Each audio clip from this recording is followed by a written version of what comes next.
So when will I feel like a dad? I know for me, it didn't happen right away. And if you're a first time dad this week, congratulations.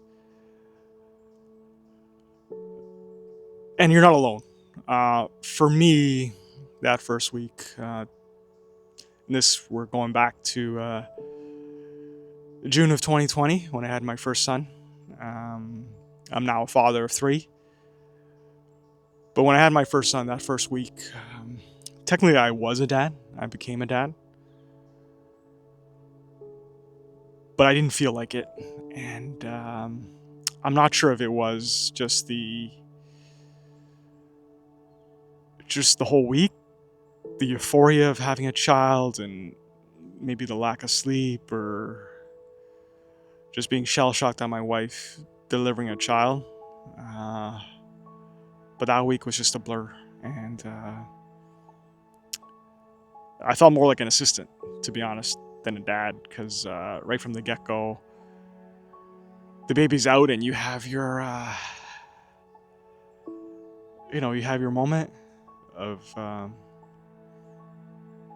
you know, the best moment in the world, and then after that, it's straight to work. You got to help your wife to get to the bathroom. You got to grab her water. You got to help her up. You got to get her food. You got to change diapers. Change your first poo, which isn't easy with the consistency of it at that stage. It's not that I'm complaining. It's just that was just the reality of it, right? My wife had just given birth, and giving birth isn't easy, and it takes a toll on the body. And I was just playing assistant, right? Don't get me wrong. I was holding my baby a lot, but the baby at that stage, at least my son, he was doing a lot of sleeping. And when he was awake, he wasn't quite alert yet, I think, which is expected, right? You come out of the womb and you're in this new world. It takes a while to get used to it, right? And I just didn't have that connection with my son for whatever reason. We didn't have that eye contact. We did skin to skin, but he was mostly asleep on my chest. And he wasn't showing a lot of emotion other than crying and, being angry if he was cold, right? It was all the negative emotions, right? So you see how it's hard to feel that bond right away with your child, with your baby. And when we got home, it was kind of more of the same. But now we actually had to do dishes and laundry and prep meals, and we didn't have the nurses helping us anymore, and we're just trying to survive, right? So you're not even looking at the baby like a human. You're just trying to get all the things done that you have to, and all while learning and dealing with this new, not dealing with it, but just incorporating this new life into your life, right? But it wasn't until we had given our baby a bath, and I had chosen to cut his nails, that I actually felt like a dad. And I noticed my baby's nails were quite long, which is expected, right? All the nails are growing long in the womb, and when it comes out, a couple more days pass, and it's quite long, right? Came to a point where he was scratching me if he was on my chest, and I was like, okay, maybe this is a good time to cut the nails. And I cut his nails like I cut mine. I rushed through it. When I cut my nails, I'm cutting them in the shower, and I'm flying through it, and if I have time, I'll file, but most times I'm just cutting it to somewhat of a round shape, right? It doesn't have to be perfect. And I kind of did the same with my child. Only this time it was worse because he was crying and he wasn't enjoying it, and I rushed through it, and I cut him. A small cut, but I later realized that at that age, baby's skin is quite soft and the blood doesn't clot that easily or doesn't clot as quickly. And so now me and my wife had a situation where I had to hold the baby's or apply pressure to the baby's, forget if it was a thumb or index finger, but one of those fingers. And I just had to applied alcohol, which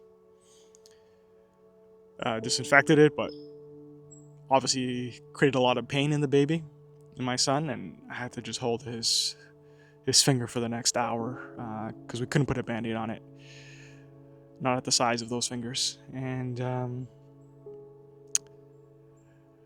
I definitely got eye contact from my son at that point. He definitely looked at me with a vigor in his face and an anger and a just in pain, right? Just wailing, and I couldn't do nothing else but just hold the finger and just wait for the blood just wait for it to stop bleeding, and it just took forever. It seemed like an eternity, and I think it was at that point that I just felt like a dad. I felt like, wow. Because prior to that, it was just kind of the similar emotions from the baby, crying, sleeping. Yeah, crying, sleeping, and if he was awake, he was in a very sleepy state. And so I definitely woke him up. And I definitely felt the bond. I felt like, wow, I'm a dad now. I have responsibility over this child, and every action I take or inaction I take has a really significant impact on my child. So I'm a dad now, right? I can't just think about myself anymore. I just can't be careless. I actually have to think through things for the next 2 decades until my child hopefully moves out. I'm the caretaker. I'm the role model. I have a large impact on how my child is going to be shaped throughout all the years, right? Throughout toddlerhood, preschool, grade school, high school. Like, it's all on me and my wife, right? And it was in that moment that it hit me that this is just not a baby that's crying all the time. This is actually a human being that I can affect and impact. And sometimes you don't always learn from the wins. You learn from the losses, right? The mistakes, right? In this case, I learned, or I felt, what it was like to be a dad. And so if you're watching this and you don't quite feel like a dad, believe me, once you make your first mistake, and it's inevitable, once you make that mistake and your child lets you know about it, you'll feel like a dad. You'll definitely feel like a dad. And at that point, it's off to the races. At that point is where things begin. Because your mindset will shift. At least it did for me. And also, please be careful when you're cutting your baby's toenails. Don't make the same mistake I did. So if you enjoyed this episode, I'm a father of 3. I have a 5-year-old son, 3-year-old daughter, and an 8-month-old daughter. And I'm currently on paternity leave, so I thought it'd be nice to just record some videos to help new dads out there that, week by week, questions that I had when I was being a dad in that specific week. And I think it can help new dads. So if you enjoyed this week, enjoyed this episode, I'll leave a playlist here at the end to, if you want to watch the rest of the episodes, and just follow along as I reminisce on my early days of fatherhood. All right, I'll see you soon.